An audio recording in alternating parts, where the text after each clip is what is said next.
nos conduziu para que essa semana pudesse ser uma semana como essa. O pastor Aldrovando Araújo, já o conheço de muito tempo, e Deus deu o privilégio de a gente ter um período de evangelismo de 21 noites, uma vez na Flórida, onde mais de 50 pessoas foram batizadas, entregando a sua vida a Jesus.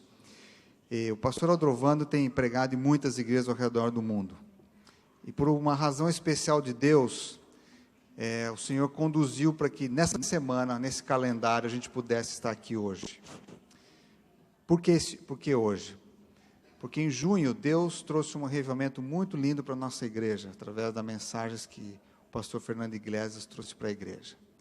E hoje, o Espírito Santo tem uma mensagem muito importante para todos nós, de confirmação, de provação, de levar a gente numa dimensão maior na fé. E por isso que ele permitiu o pastor Aldrovando estar aqui com a gente hoje. De hoje até sábado que vem, dia 31, nós vamos ter todas as noites, a partir de amanhã à noite, às 7h30 em diante, nós vamos estar aqui trazendo a palavra de Deus, orando, aprendendo, consagrando a nossa vida, os amigos que a gente puder influenciar para trazer aqui, convidar para que o Espírito Santo trabalhe em suas vidas. Enfim, divulgue pela internet para a transmissão desses cultos, para que todos possam ser abençoados. Que Deus seja contigo e que a paz de Cristo possa fluir do seu coração para todos nós aqui hoje. Louvo a Deus e agradeço ao pastor Jimmy pelo privilégio de estar aqui com os irmãos. Antes de cada mensagem falada, cada dia da semana de oração, eu quero ter aqui um momento da oração intercessória. Eu vou repetir aqui durante toda a semana. Eu creio no poder de Deus. Eu creio no poder da oração. Eu tenho visto milhares de orações respondidas. Eu tenho lido. Eu tenho ouvido. Uma dessas histórias eu gosto de contar e repetir. Aconteceu lá no interior do Paraná.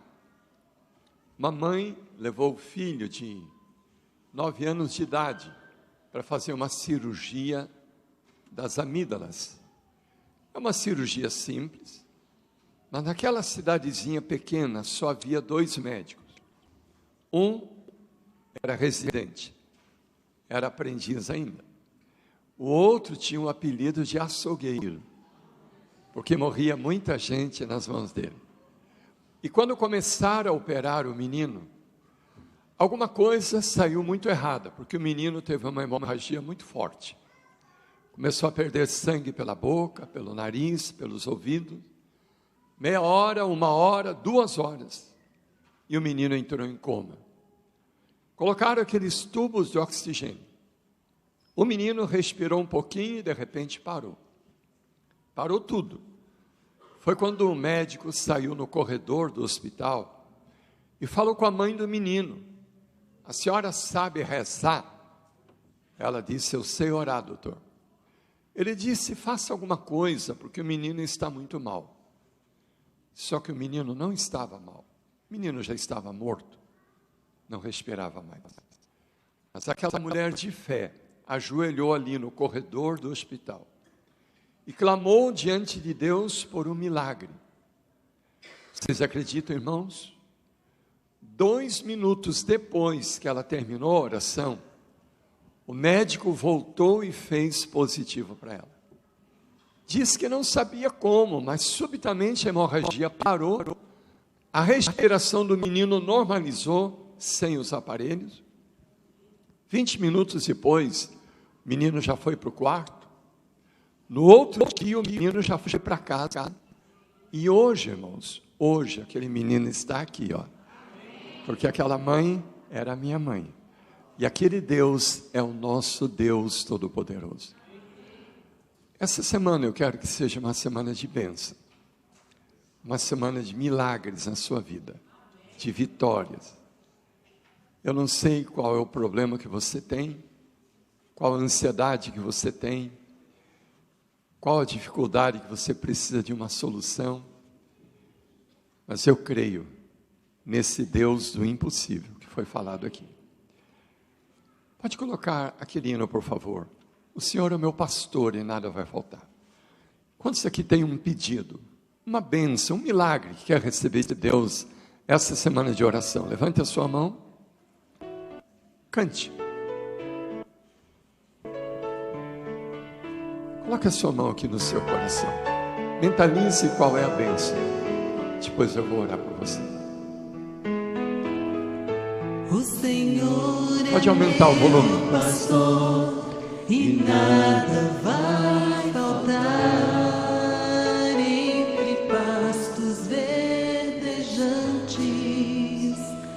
me fará repousar. E para o rio tranquilo não há quem possa me guiar.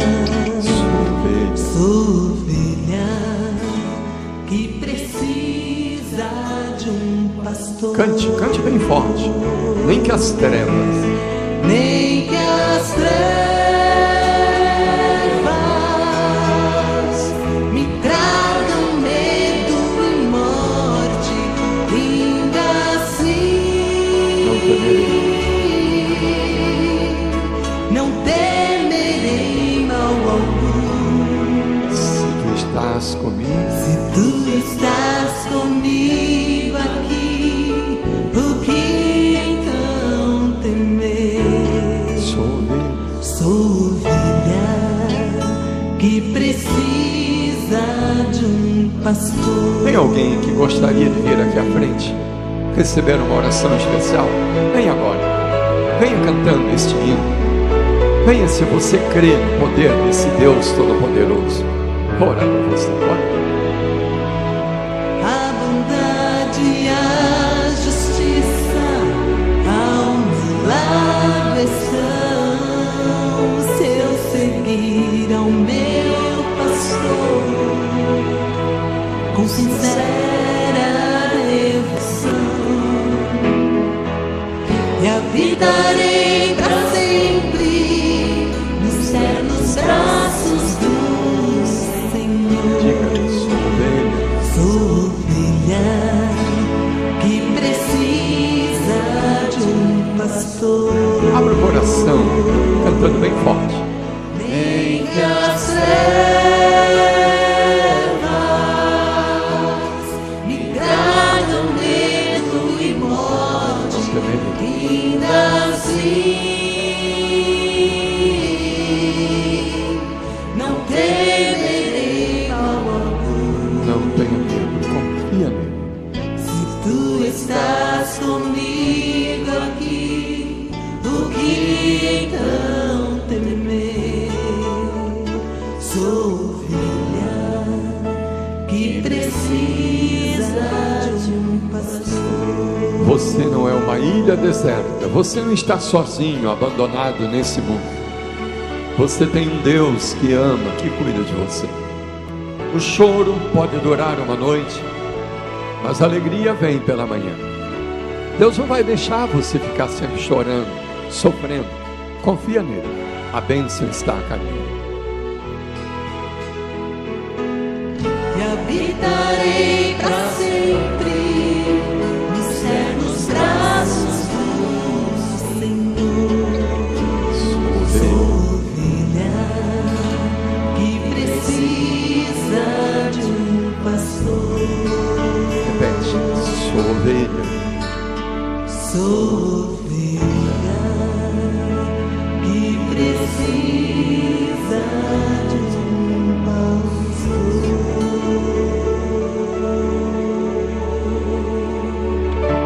Amém, queridos?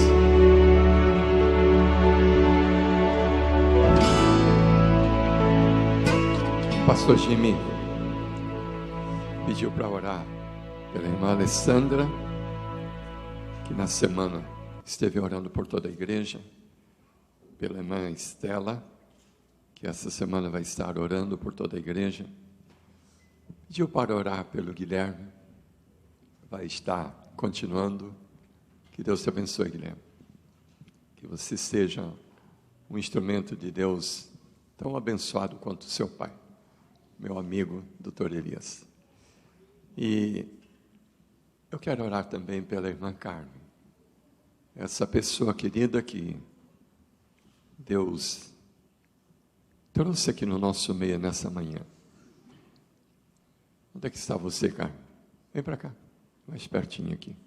Eu quero orar por você, pelo seu livro. E com certeza a Carmen vai escrever outro livro, depois desse conhecimento maior que Deus estará dando a ela, através dessa amizade, esse companheirismo com a Igreja Adventista, amém? Podemos ajoelhar? O homem é realmente grande quando ele está de joelhos. Quem não puder se ajoelhar, pode ficar como está.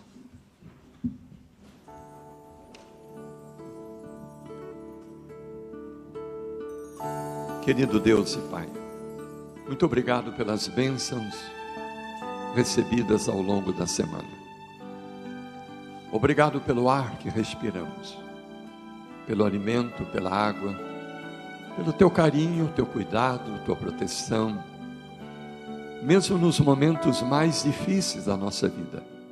O Senhor tem nos sustentado, tem sido o arrimo, o bálsamo e o conforto à nossa alma. Abraça carinhosamente a cada um dos teus filhos que aqui estão, pessoas que vieram de perto e de longe para te adorar. Se tem alguém que está triste, Senhor, está magoado, ferido, machucado pelos duros golpes da vida, que nesse momento, ó Deus, o teu Espírito Santo venha trazendo o bálsamo do céu a cada coração. Olha para aqueles que estão desempregados, endividados, aflitos por alguma necessidade material. Olha para os profissionais liberais, aqueles que trabalham por conta própria. Muitos vieram do Brasil aqui em busca de um futuro melhor para a sua família.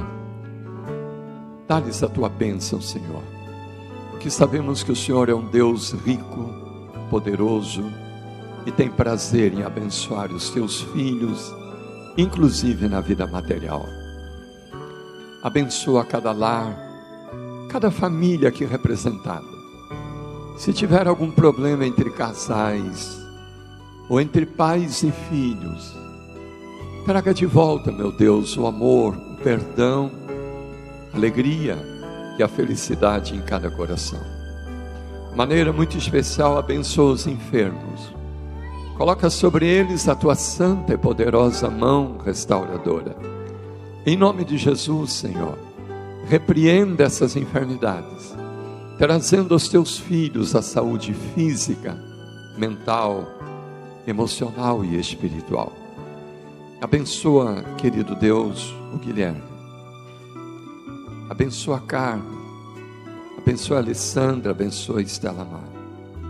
De maneira muito especial, toma a tua filhinha Carmen em tuas mãos. Que ela seja muito usada por ti para transmitir uma mensagem de esperança.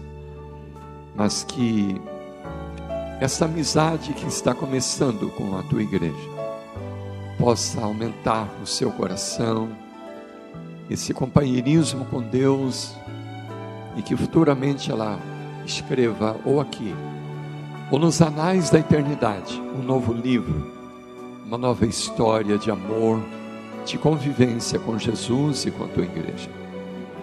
Pai querido, olha para cada pedido de oração que está na mente e no coração dos teus filhos. Cada um está aqui agora apresentando os seus pedidos diante de Deus. Senhor, ouve, Senhor, responde, Senhor, atende em nome de Jesus.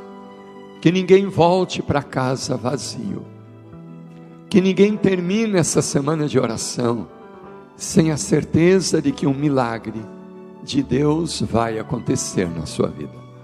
Abençoa a liderança dessa igreja, abençoa o pastor dessa igreja, e abençoa também este fraco vaso de barro, tão frágil, mas que o Senhor escolheu para trazer a tua palavra, que ela seja muito poderosa, e nos leve para mais perto de Ti. Dá-nos o batismo do Espírito Santo, enxuga as lágrimas, fortalece e abençoa cada um individualmente. Nós te pedimos e já te agradecemos, em nome de Jesus Cristo, nosso maravilhoso e querido Salvador. Amém, Senhor. Amém. Meu Deus é um Deus do impossível. Dá um abraço em quem está perto de você. Diga: Deus abençoe a você e a mim também. Reparte a bênção, porque a Bíblia diz que Deus vai abençoar a você. Abençoe o seu irmão. Isso, pode colocar o DVD lá enquanto os irmãos se abraçam. Vamos cantar de novo, é tão bonito esse hino.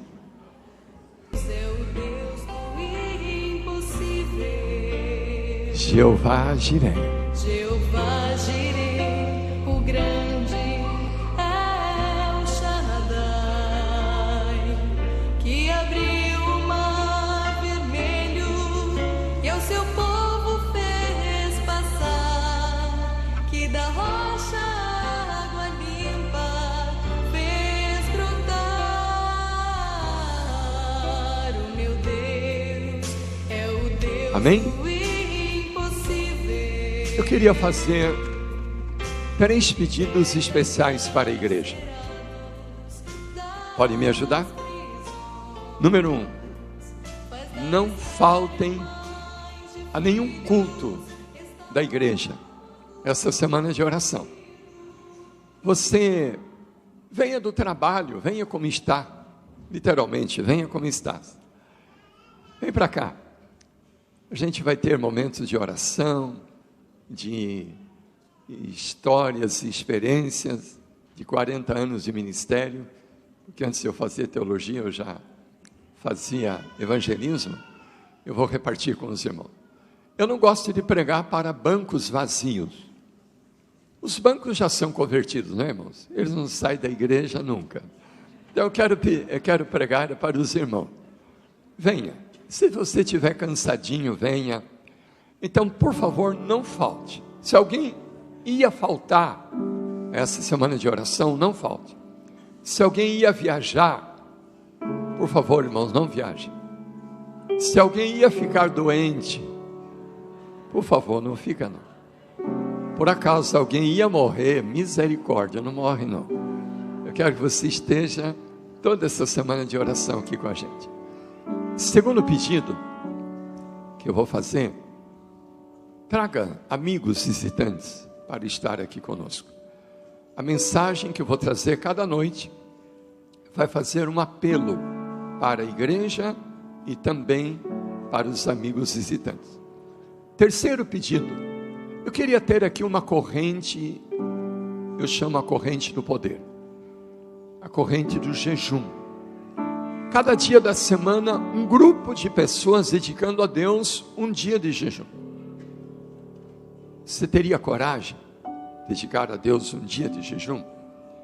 Jejum é muito bom para a saúde física, desintoxica. É muito bom para a saúde mental. Tem vários artigos lá, os médicos descobrindo uma das melhores prevenções ao mal de Alzheimer e Parkinson é o jejum. E Ellen White escreveu isso, irmãos, há 100 e tantos anos. E o jejum é muito bom para a saúde espiritual, porque Jesus disse: esta casta de demônios não se expulsa, a não ser através de oração e jejum. Jejum é um período de 24 horas, se abstém do alimento.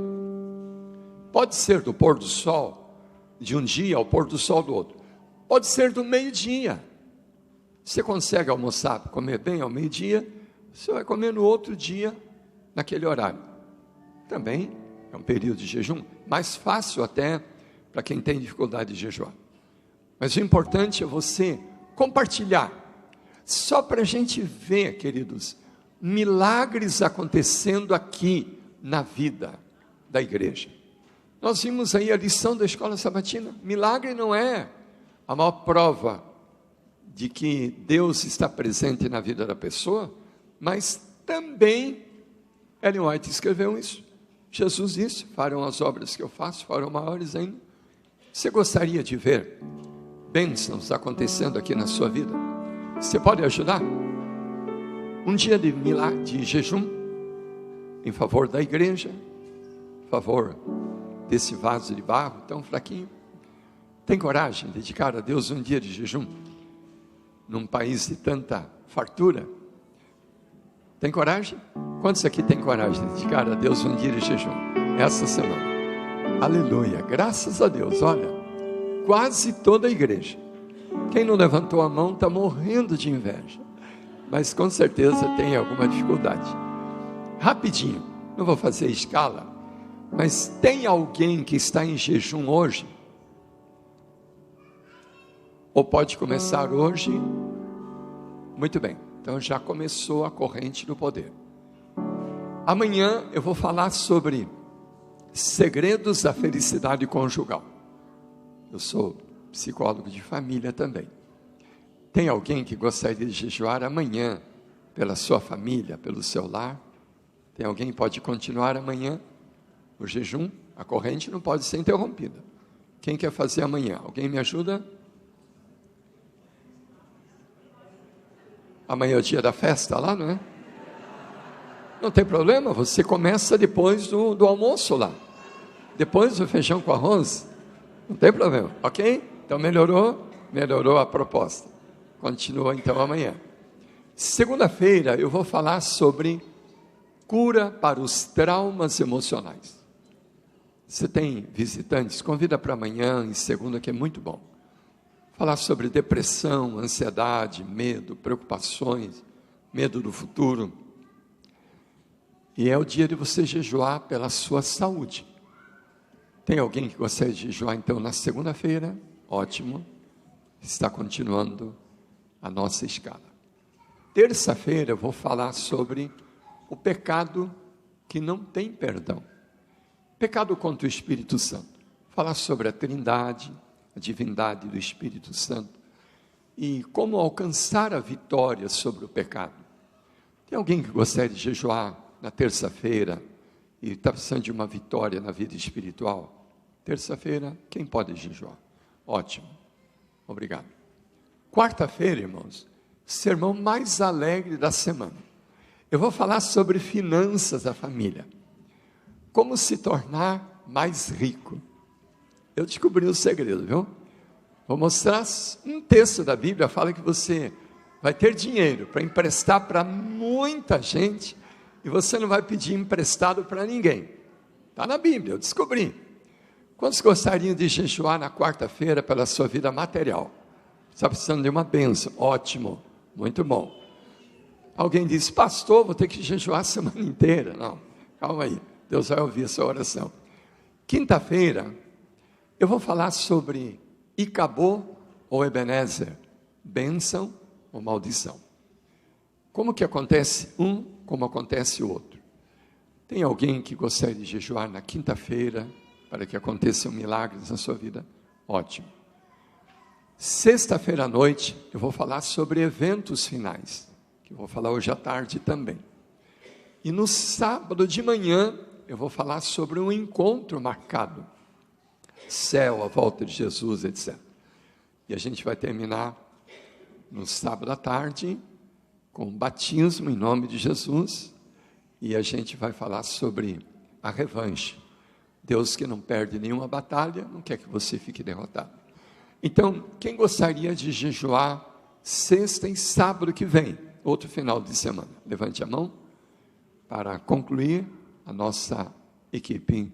Muito obrigado. Hoje à tarde, eu quero convidá-los, irmãos, 18h30. Eu insisti com o pastor Jimmy para fazer 18 horas, mas ele disse que 18h30 todo mundo vai estar lá no nosso auditório. Eu tenho um pequeno vídeo de uns 15, 20 minutos sobre mensagens subliminares.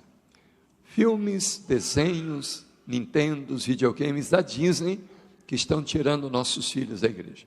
Depois eu vou falar sobre eventos finais, ok? De pezinho, só um minutinho, de pé. Deus é tão bom. Deus é um Pai. Cante.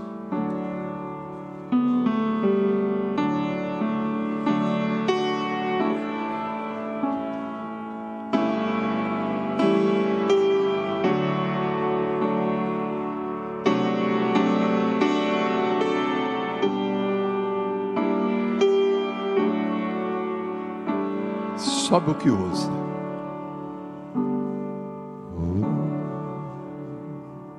Querido Deus, nós vamos abrir a Tua palavra agora. Fala ao nosso coração, nos ajuda a entendê-la, e que ela nos leve para mais perto de Ti, em nome de Jesus. Amém, Senhor. Amém. Pode se assentar. Evangelho de Mateus, capítulo 27. Quem tem a sua Bíblia, abra conosco. Mateus, capítulo 27, o verso 3, 4 e 5. Então Judas, o que o traiu, vendo que Jesus fora condenado, tocado de remorso, devolveu as 30 moedas de prata aos sacerdotes, dizendo: pequei, traindo sangue inocente. Eles responderam: isso é contigo, o que nos importa? Então Judas, atirando para o santuário as moedas de prata, retirou-se e foi enforcar-se. Ainda leiam comigo Lucas capítulo 23, verso 32. Lucas 23, 32. E também eram levados outros 2 que eram malfeitores, para serem mortos com ele. Quando chegaram ao lugar chamado Calvário, ali o crucificaram, bem como os malfeitores, um à direita, outro à esquerda. Verso 39. Um dos malfeitores crucificados blasfemava contra ele, dizendo: não és tu o Cristo? Salva-te a ti mesmo e a nós também.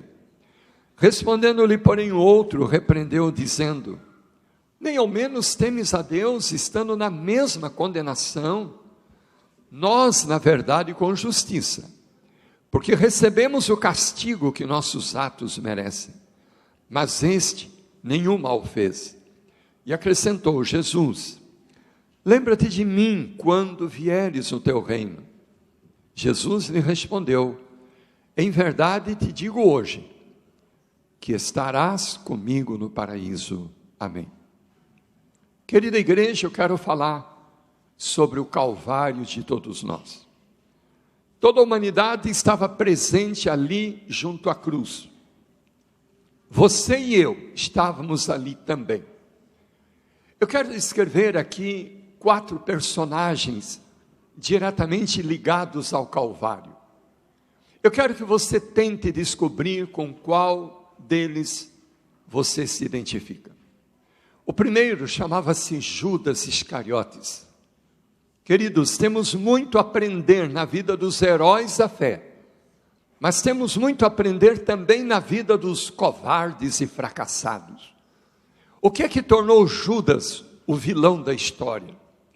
Eu nunca vi uma mãe colocando no filho o nome de Judas Iscariotes. Alguém já viu? O que é que podemos aprender da vida infausta de Judas? Em primeiro lugar, ele uniu-se a Cristo por interesses e não por amor. A senhora White diz que quando Jesus estava escolhendo os 12, Judas deu um passo à frente, como se oferecendo para fazer parte do grupo de elite. Ele achava que Jesus ia estabelecer um reino material, e ele queria ser o primeiro, o ministro da fazenda nesse reino. Queridos, quando alguém vem para a igreja por qualquer interesse, e não por amor a Cristo Jesus, a sua jornada espiritual é muito curta e passageira. Outro problema na vida de Judas, ele desenvolveu muito o espírito da crítica. Infelizmente, irmãos, a crítica está assumindo um caráter alarmante no meio do povo de Deus. Eu não sei aqui, mas no Brasil, muitos e muitos bancos de igreja estão vazios. Sabe por quê? Por causa da língua de alguém. Não admira que Ellen White escreveu: quem fala o mal de seu semelhante é o mais eficiente servo de Satanás. Servo do diabo, irmão. Não importa se está na igreja batizado, se tem cargo na igreja, mas se gosta de falar o mal da vida alheia, é um instrumento do inimigo. Aprendi um pensamento que diz: pessoas superiores falam de princípios, Pessoas médias falam de coisas. E pessoas baixas falam de pessoas. É forte, não é? Vamos repetir juntos? Pessoas superiores falam de princípios. Pessoas médias falam de coisas. Pessoas baixas falam de pessoas. Não fale o mal da vida alheia. Procure o bem, procure a virtude. Lembra da história do homem que criava um beija-flor e um urubu?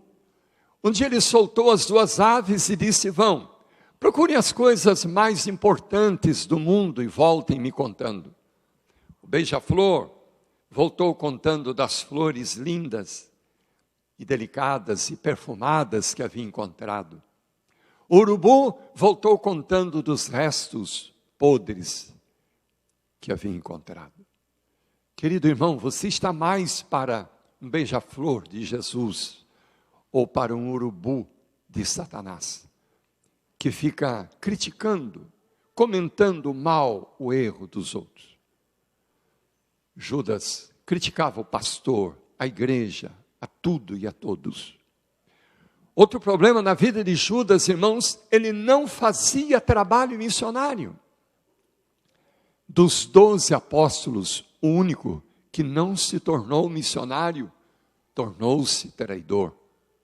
Você tem feito trabalho missionário? Você costuma levar na bolsa, no bolso, no seu carro, algum folheto, algum curso bíblico, um DVD, para evangelizar alguém? Infelizmente, queridos, a maior parte da igreja não está fazendo nenhum tipo de trabalho missionário. E sabe uma das razões? A maior parte da igreja acha que quem tem que pregar são as autoridades da igreja. O pastor, o ancião, o obreiro bíblico. Acontece que durante a semana, vocês estão em contato com milhares de pessoas, que talvez o pastor jamais irá conhecê-lo. Então, a única condição que Deus tem para pregar aquelas pessoas que vocês conhecem é através de vocês, queridos. Não fica esperando pelas autoridades da igreja. Escute essa história real.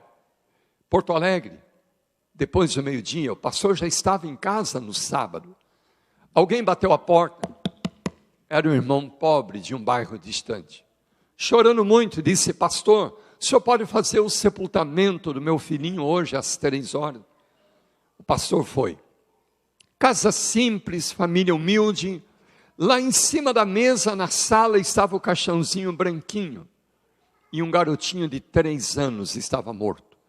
Lindo garoto, robusto. E o pastor perguntou: como morreu essa criança? Ele contou, ele disse: pastor, domingo passado, cavamos um poço aqui nos fundos do quintal. Ao meio-dia, à tardinha, o buraco do poço estava pronto. Estava cheio d'água. Só que não deu tempo de fazer a casinha do poço, porque começou a chover. Porto Alegre, às vezes, chove a semana inteira, sem parar. Choveu até quinta-feira à noite. Sexta de manhã, amanheceu o sol radiante, bonito. Os 4 filhinhos do casal foram brincar naquele monte de terra ao lado do poço cheio d'água. Brincaram até que ao meio-dia a mãe os chamou para almoçar. Lavaram as mãos, se assentaram à mesa. Quando a mãe foi orar, sentiu a falta do nenê. Onde está o nenê? No quarto? Não está. No banheiro? Também não. Aí a mãe começou a pedir socorro para o vizinho da esquerda, à direita, na frente, atrás. E os vizinhos começaram a procurar na rua, na outra esquina. Até que 2 homens se lembraram de procurar lá nos fundos do quintal. De longe, viram o garotinho caído no poço cheio d'água, se debatendo, se afogando. Um deles gritou: olha lá onde está a criança. O outro segurou aqui, irmãos, pelo braço e disse: não toque no menino, porque você vai se complicar. Porque agora só as autoridades é que podem tirá-lo dali. e ficaram parados. Até que veio outro homem gritando: olha lá onde é que está a criança. Esse aqui tentou segurá-lo também, dizendo: não toque, só as autoridades. Ele disse que autoridade que nada, e foi correndo. Só que agora era tarde demais. O garotinho havia acabado de morrer afogado, porque alguém achou que só as autoridades poderiam tirá-lo dali. Queridos, essa história verídica impressiona você? Claro que sim, você não é insensível. Não esqueçam, queridos, a senhora White disse que ao redor de nós, milhares de pessoas estão literalmente morrendo no poço, no abismo do pecado, da perdição. Ela diz que Deus está perguntando: onde estão as mãos, onde estão as vozes para tirá-las de lá? Onde estão as mãos, onde estão as vozes? Por favor, não esqueça, Ezequiel 3, 17 a 19, fala que você é um atalaia sobre a casa de Israel. Você não avisar o ímpio, ele morrer no seu pecado, a Bíblia diz que Deus vai requerer o seu sangue das tuas mãos, querido irmão, querida irmã. Está se lembrando dos seus vizinhos à direita, à esquerda, colega de trabalho. Irmão White viu em visão o dia do juízo, bolas de fogo caindo sobre a terra, muitos perdidos, irmãos, correndo de um lado para o outro, os olhos esbugalhados de medo, de pavor, se aproximavam de adventistas com o dedo em riste, gritando: você sabia que ia acontecer essas coisas, por que você não me avisou? Por que você não me falou nada? Por que não? Judas Iscariotes não fazia trabalho missionário. Outro problema na vida de Judas é que ele desenvolveu muito o amor e o interesse pelo dinheiro. Não é pecado você buscar bênçãos materiais. Vou falar isso na quarta-feira à noite. Muitos vieram do Brasil aqui em busca de um futuro melhor para a sua família. Deus abençoe você. Está na Bíblia, Deus quer abençoá-lo. Só que Judas chegou a um ponto em que ele trocou a Cristo por um pacote de moedas. Muita gente tem trocado a Cristo por um emprego onde vai trabalhar no sábado. Muita gente está vendendo a Cristo, roubando de Deus no santo dízimo, nas sagradas ofertas. Como que você quer ir para frente, querido irmão, se você se agarra a coisas onde não tem a bênção de Deus? Ellen White escreveu que quem rouba aquilo que é de Deus, um dia pode perder até aquilo que Deus lhe deu. Judas Iscariotes percebeu que um pacote de dinheiro sem a bênção de Deus não traz felicidade. Ele foi colocar uma corda no pescoço e se dependurou no galho de uma árvore, tendo o trágico fim de um suicida. Ele morreu perdido dentro da igreja, irmãos, como membro da igreja, como um líder da igreja. Eu pergunto a você, é possível alguém morrer perdido dentro da igreja? Sim ou não, irmãos? Tendo um mesmo cargo na igreja? Queira Deus que não haja nenhum Judas aqui nessa manhã, amém? O outro personagem do Calvário, aquele que estava à direita de Cristo, também pregado a uma cruz, a história chama-o de Dimas, o bom ladrão. Ele havia se criado na igreja, na sinagoga, nos caminhos de Deus. Provavelmente, quando jovem, más companhias o tiraram dos caminhos de Deus. Foi para o mundo do pecado, do crime, finalmente procurado pela polícia, preso e condenado à morte. Dimas estava pregado àquela cruz. Queridos, ninguém pode imaginar o que é que Satanás pode fazer com alguém que se afasta de Deus. Estava numa semana de oração em Brasília, almoçar com uma querida família. À hora do almoço, a dona da casa perguntou: pastor, lembra do meu tio que o senhor batizou lá no interior do Paraná? Eu disse, sim, eu lembro. Ele está firme na igreja?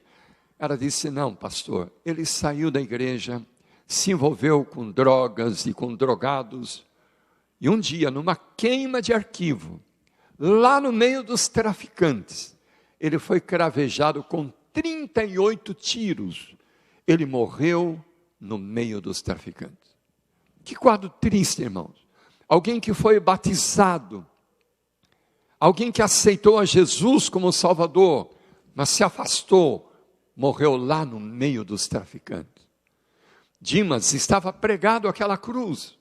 Ele acompanhava a multidão, zombando, escarnecendo de Jesus. Só que de repente ele para, irmãos. Ele nota que em meio a toda aquela multidão enlouquecida, o único semblante que irradiava amor era o rosto de Cristo. E ele começa a pensar, será que não é este o Messias que havia de vir? Não é este o Messias que a minha mãe falava quando eu era criança, a minha professora na escola sabatina? Ele começa a sentir uma atração pelo Deus homem que ali estava. E quando o mau ladrão zomba de Cristo, ele o repreende dizendo, escuta, tu nem ao menos temes a Deus, estando na mesma condenação. Nós recebemos o que merecíamos, mas este nenhum mal fez.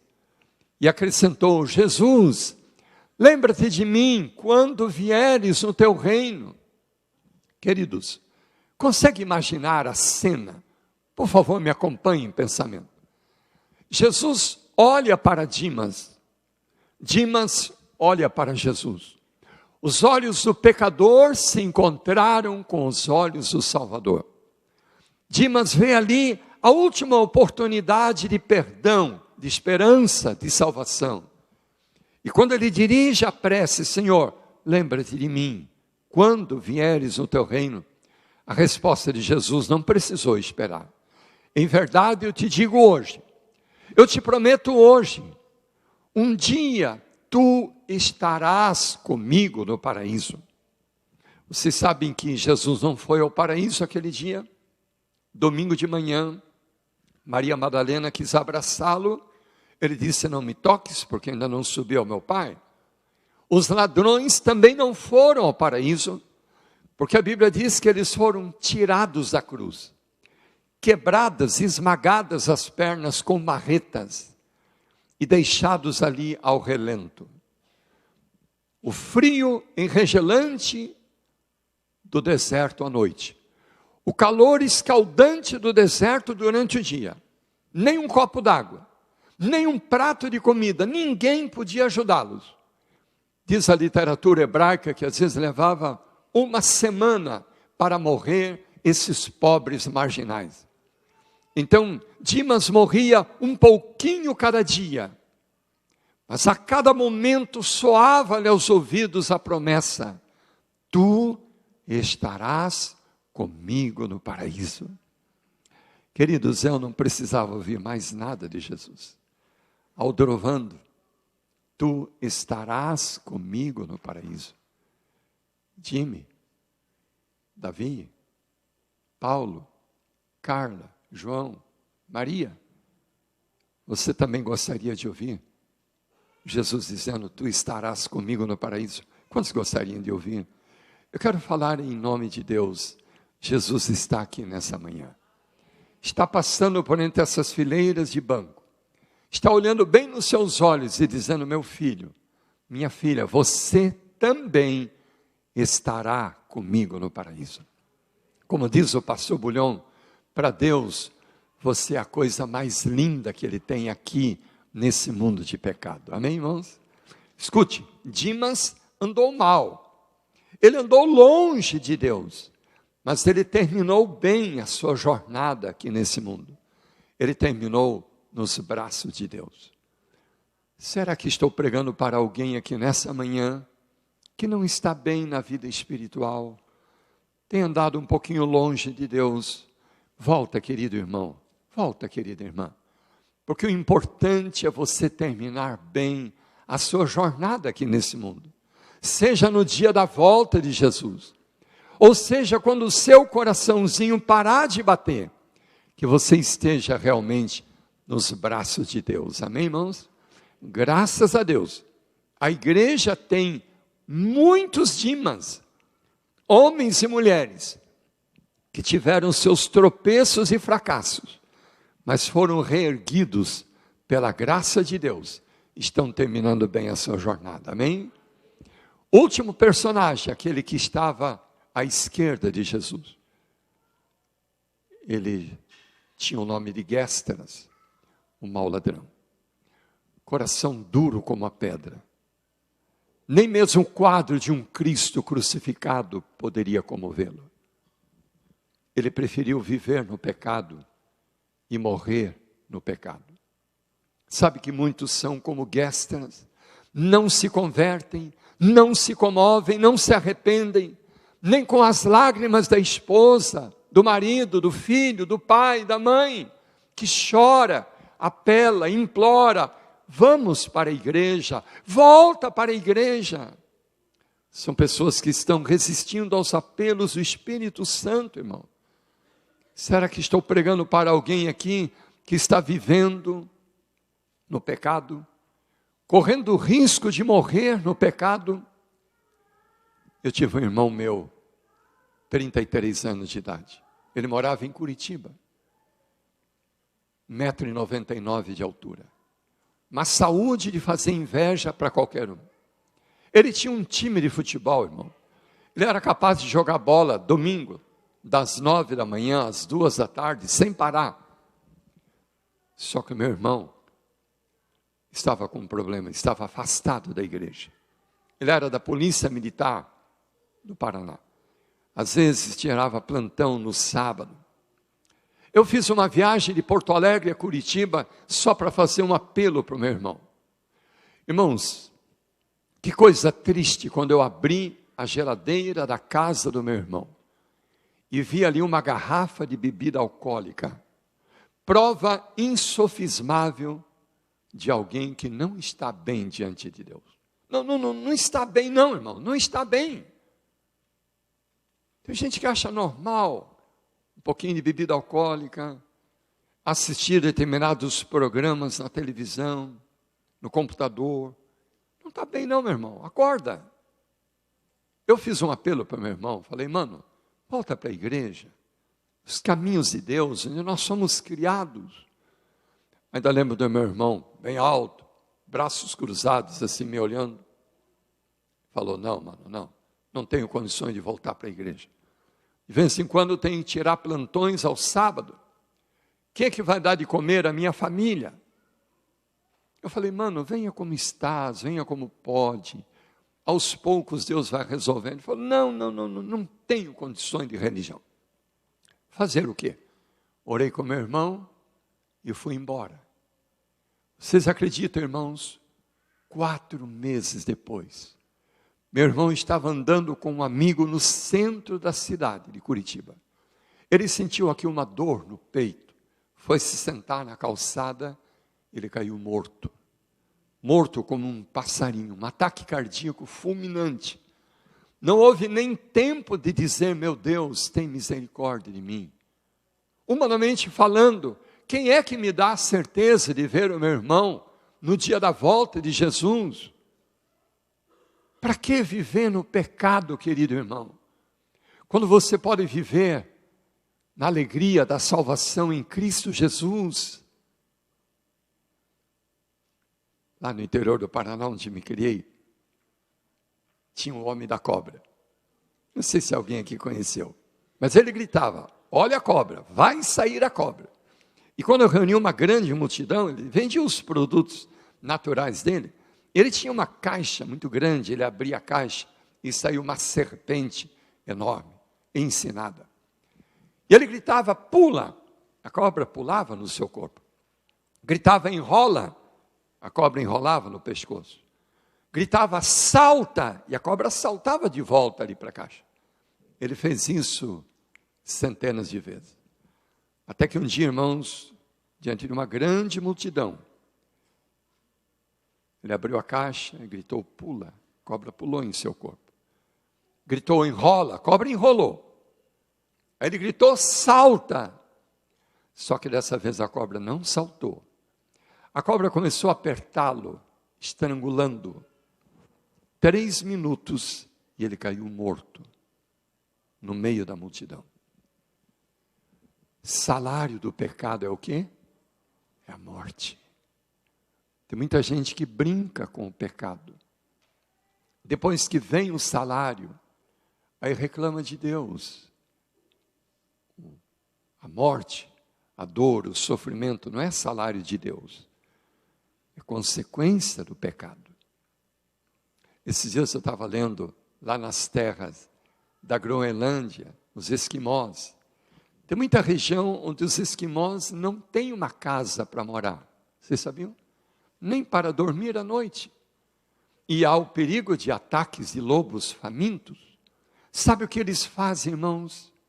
Para se ver livre dos lobos, eles pegam um punhal bem grande, enterram o cabo do punhal bem firme na neve, mata uma raposinha, um bichinho, e embebeda a lâmina do punhal com o sangue daquele animalzinho. O lobo chega à noite, faminto e sedento de sangue, sente o cheiro do sangue, vai lá onde está o punhal, começa a lamber a lâmina do punhal. Só que a lâmina corta a língua do lobo, sai mais sangue, e ele bebe com mais sofreguidão, e sai mais sangue ainda, e ele bebe mais rápido, até que literalmente ele cai morto, esvaído em sangue ali junto ao punhal. Que ilustração tremenda, queridos, para nós entendermos o perigo do pecado. Tem muita gente que começa a lamber o punhal do pecado, das novelas, das músicas mundanas, das diversões mundanas, dos sites proibidos na internet. Lá no Brasil, em Campinas, uma querida irmã estava acompanhando uma novela. Ela morava na frente da igreja, do outro lado da rua. Era só atravessar a rua e estava na igreja. Estava acompanhando uma novela. Terça-feira à noite, terminou o capítulo bem naquele auge. Chegou quarta noite, ela pensou, vou à igreja ou fico na novela? Fico na novela ou vou à igreja? Ela foi ficando. Ouviu os irmãos cantando hinos, o pastor pregando. Ficou até terminar a novela. Quando terminou, ela resolveu ir um pouco à igreja. Quando ela desligou a TV, apareceu na tela da televisão Satanás, pessoalmente, e disse, muito obrigado por você ter ficado comigo até agora. Isso prova que você é minha, e não daquele Cristo, daquela igreja que eu detesto. Irmãos, ela saiu correndo para a igreja, gritando, pedindo socorro, tão desesperada que não viu um carro que vinha em alta velocidade. Ela foi jogada a muitos metros, foi em coma para o hospital, 4 dias em coma. Ela voltou a si, de repente, mandou chamar o pastor, e ela contou, disse, pastor, eu estou morrendo, porque eu assisti a novela, e aconteceu isso, o diabo diz, quem assiste novelas é dele. Eu sei que eu vou morrer, mas por favor, pastor, peça na nossa igreja, para nossos irmãos não assistirem novela. O diabo diz que é dele quem assiste novela. Irmãos, dali a 1 hora, ela voltou ao estado de coma. E no outro dia ela estava morta. Estava morta, irmãos. Gestras, ele preferiu viver no pecado e morrer no pecado. Será que tem alguém aqui vivendo no pecado? Correndo o risco de morrer no pecado? Eu tenho uma sugestão melhor. Me acompanhem comigo em pensamento. Olhem para aquele que estava na cruz no meio. Nosso querido Jesus. Ele não tinha pecados. A Bíblia fala que ele tomou sobre si as nossas iniquidades.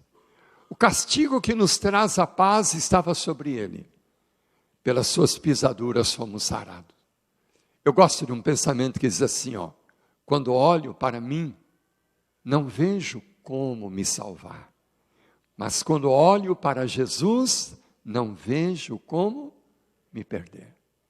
Vamos repetir juntos, em voz audível, para você decorar. Vamos lá? Quando olho para mim, não vejo como me salvar. Mas quando olho para Jesus, não vejo como me perder. Eu quero convidar a querida igreja, 5 minutinhos, queridos, me acompanhem em pensamento. Vamos olhar para Jesus, os últimos momentos da sua vida. Olhe para Jesus no Getsêmani, ajoelhado, suando gotas de sangue. Os pecados do mundo inteiro estavam ali sobre o Filho de Deus. Em agonia, ele ora, Pai, se possível, passa de mim esse cálice. Mas não seja feita a minha vontade, sim a tua. Você já orou assim alguma vez? No momento de prova, de tentação, orar, meu Deus, seja feita a tua vontade, não a minha. Olhe para Jesus sendo preso, julgado e condenado injustamente.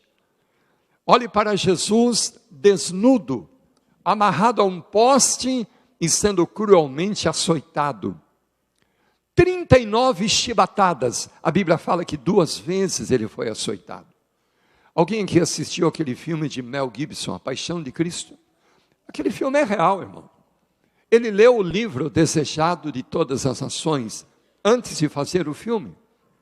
E no Desejado, Ellen White diz que o objetivo de Pilatos era deixar Cristo respirando, semi-morto, para despertar a misericórdia da multidão, para que não o levassem à crucifixão. Aqueles açoites eram feitos de tiras de couro, trançados com pontas de ferro, pregos, ossos e metais. Era para dilacerar e rasgar as costas do condenado. Olhe para Jesus caído naquela poça de sangue. Alguém o levanta e coloca sobre seus ombros aquela cruz pesada. A natureza humana não podia resistir. Sem se alimentar à noite, sem ter dormido, havia perdido muito sangue. 2 vezes ele caiu ao peso da cruz. Simão Cirineu ajudou a levar a cruz até o Gólgota. Lá em cima, no topo do Calvário, você sabia que Jesus poderia ter cruzado os braços e voltado para o Pai? Poderia ter chamado uma legião de anjos, fulminado com aquela multidão, porque ele já havia provado que Satanás é mentiroso e pai da mentira. Só que Jesus olhou o passado, o presente e o futuro.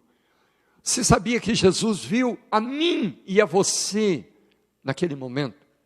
Viu que se deixássemos sem seu amor, seu sacrifício, estaríamos para sempre perdidos a morte eterna, como resultado do pecado. Então Jesus decidiu se deitar naquela cruz. Você consegue ver aquela marreta bem grande nas mãos do carrasco? Ei, me acompanhe aqui, olhe para cá.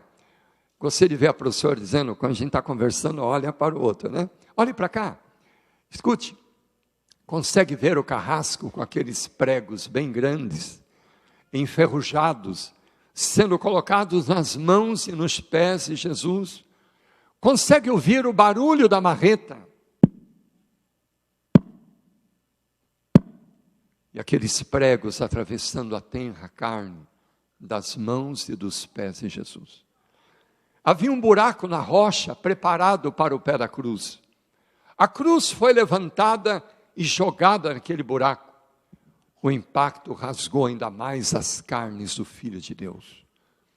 Olhe para Jesus suspenso entre o céu e a terra. Cada gota daquele sangue está gritando, meu filho, eu amo a você. Eu quero salvar a você da ruína e do pecado. Será que esse sacrifício foi em vão para você? Aquele amor é tão alto que nos leva até Deus. Aquele amor é tão amplo que abarca o mundo inteiro. Aquele amor é tão profundo que Ele atinja o mais indigno dos pecadores, inclusive eu e você, que aqui estamos nessa manhã. Olhe para Jesus. Cada gota daquele sangue está gritando: meu filho, eu te amo. Lembra da história do menino que chegava em casa da escola sempre triste, porque a mãe tinha as mãos tortas, feias, queimadas. Um dia ele chegou chorando em casa, a mãe perguntou por quê. Ele disse: mamãe, por que a senhora não tem as mãos bonitas como a mãe dos meus amigos? Por que a senhora tem as mãos tão feias, tortas, enrugadas? A mãe disse: sente-se aqui, meu filho, está na hora de você saber. Você era apenas um bebê. Seu pai havia morrido num acidente. Mamãe tinha que lavar roupa para fora, para comprar o leite, o alimento para você. Um dia deixei você dormindo em nossa velha casa de madeira. Peguei uma enorme trouxa de roupas e fui lá para o córrego, para o rio. Estava lavando roupa. Quando eu olhei para trás, a nossa casa havia pegado fogo. Estava em chamas. E eu corri, filho. Eu corri para salvar a você. Mas quando eu cheguei na porta de casa, 2 grossas vigas, como essas aqui, em brasas, em chamas, haviam caído do teto, estavam trancando a entrada da porta. Eu não conseguia entrar. Foi quando você começou a chorar lá no bercinho, como que pedindo socorro da sua mãe. Filho, com o sacrifício que só uma mãe pode fazer, eu tirei aquelas vigas de madeiras em brasas com as minhas mãos. Abri caminho entre as labaredas, fui de onde você estava, o escondi em meu corpo e saí correndo porta fora. Filho, para você não aconteceu nada, mas a mamãe ficou com o corpo todo queimado, as mãos tortas e queimadas. Sabe para quê? Foi para salvar a você. O menino parou de chorar, levantou-se de onde estava, veio até a mãe, beijou carinhosamente as mãos da sua mãe e disse: mamãe, como eu amo a senhora, como eu amo as suas mãos. Para mim, elas são as mais lindas do mundo, porque elas me salvaram. Sabe, queridos, daqui a pouco tempo, todos nós estaremos no céu com Jesus, amém? Uma das cenas que mais me emociona pensar vai ser quando, um a um, passarmos na presença de Jesus. E Ele vai colocar em nossa cabeça uma linda coroa, a coroa da vida.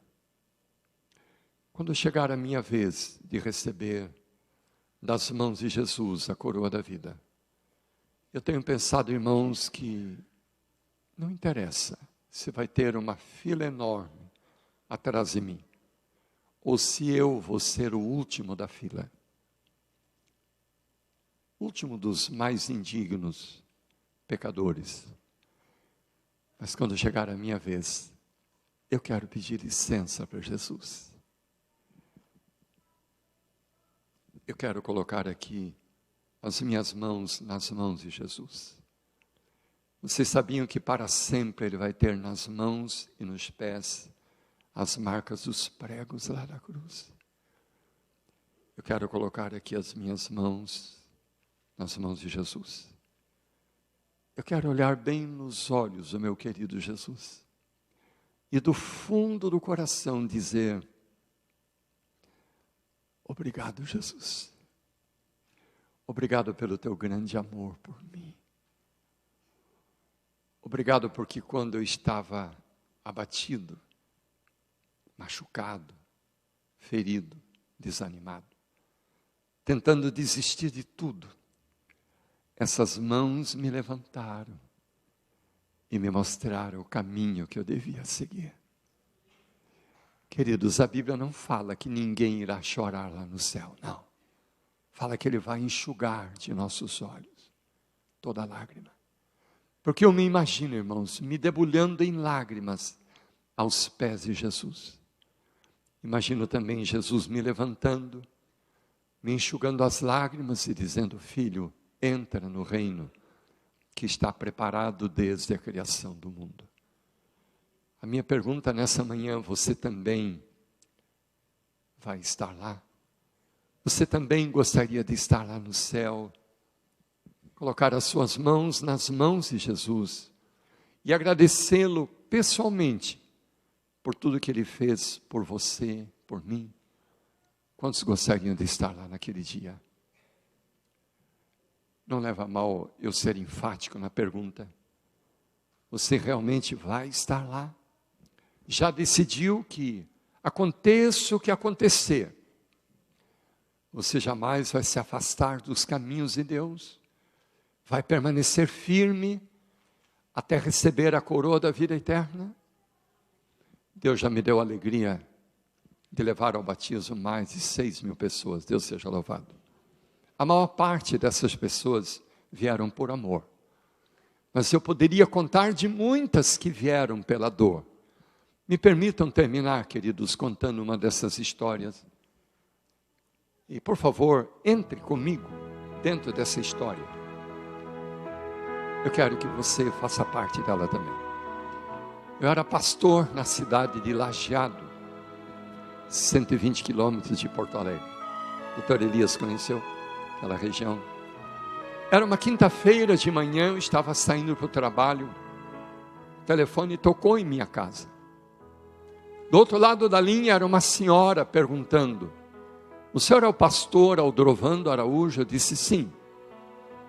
Ela disse: pastor, eu sou a cunhada da Doris Scarpini. O senhor se lembra da Doris? Falei: desculpa, irmã, eu não lembro. Por favor, pastor, tente se lembrar. O senhor batizou a Doris há 18 anos atrás na cidade de Montenegro. Eu falei: peraí, Montenegro? A família Scarpini? Sim, eu me lembro da Doris. Pastor, a Doris tinha 10 anos de idade quando o senhor a batizou. Ela se criou na igreja. Aos 18 anos era uma garota muito linda, encantadora, cheia de futuro. Só que apareceu um rapaz totalmente mundano. Começaram a namorar. Ele a tirou da igreja. Foram viver juntos. Só que não deu certo. Separaram. Ela não sabia que estava grávida e se tornou mãe solteira. Foi viver com outro homem. Não deu certo. Depois com outro. Finalmente, pastor, por essas coisas da vida, está fazendo 6 meses que a Doris descobriu que está com o vírus da AIDS. Ela está aqui no hospital da PUC em Porto Alegre, num quarto de UTI. Pediu para ligar para o senhor vir aqui orar com ela. Eu falei: irmã, é muito longe, eu vou telefonar para um pastor amigo orar com ela. Ela disse: não, pastor, ela não quer outro pastor, ela quer o senhor. Ela está se lembrando de quando era uma garota inocente de 10 anos, quando o senhor a batizou. O senhor precisa vir. Falei: tá bom, hoje é quinta-feira.